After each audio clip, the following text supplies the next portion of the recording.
ගොඩක් අයට ඊජිප්තුව කියපුවම මතක් වෙන්නේ පිරමීඩ, මමී, පාරාවෝ, නයිල් ගඟ ඔන්න ඔය වගේ දේවල්. මේ වීඩියෝගෙන් කතා කරන්නේ ඊජිප්තුව පිරමීඩ හැදුණු විට තියෙන අතිශය පුදුම සහගත එහෙත් බොහෝ දෙනෙක් නොදන්නා ස්ථානයක් ගැන. මෙය සකාරා නෙක්‍රොපොලිස් භූමියේ පිහිටි සෙරපියුමේ ලෙස හැඳින්වන්න පුළුවන්. මෙය පොළොව යට නිර්මාණය කරන ලද උමන් මාර්ග පද්ධතියක්. එහි ඇති අභිලාෂ නිසා පර්යේෂකයන් අදටත් විමතියට පත්ව සිටිනවා. මොකද්ද මෙතෙට මේ ස්ථානයේ තියෙන විශේෂත්වය? මේ උමන්තුල් දැවන්ත කළු ග්‍රැනයිට් පාෂාණයෙන් නෙළන ලද පෙට්ටි හෙවත් මංජුසා 24ක් තැන්පත් කරලා තියෙනවා.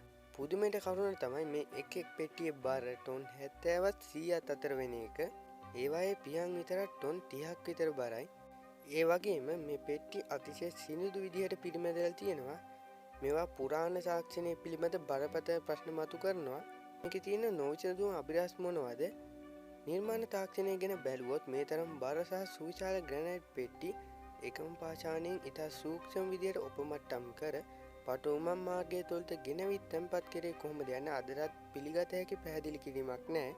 මේවා භාවිත කරපු අරමුණ ගැන පුරාවිද්‍යාඥයන්ගේ මතය වන්නේ පූජනීය ඒපිස් ගවයන්ගේ සිරුර තැන්පත් කිරීමට මේවා නිර්මාණය කළ බව. ඒත් ගොඩක් පෙට්ටි හොයාගන්න විට ඒවා හිස්ව තමයි තිබිලා තියෙන්නේ.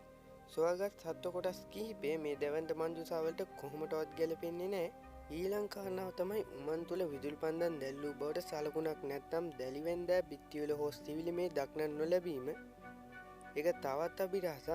ඒ නිසා මෙම නිර්මාණ කටයුතු සම්පූර්ණ අඳුරේ සිදු කළේ කොහොමද යන්න ගැටලුවක් මතු කරනවා. 1850 දී ඔගස්ට් මැරියට් විසින් මෙම ස්ථානයේ නැවත සොයාගනු ලැබුවත් ඒ නිර්මාණය කිරීමේ සැබෑ අරමුණ සහ භාවිත කළ තාක්ෂණය ගැන ඇති ප්‍රශ්න රාශියක් තවමත් විසඳී නැහැ.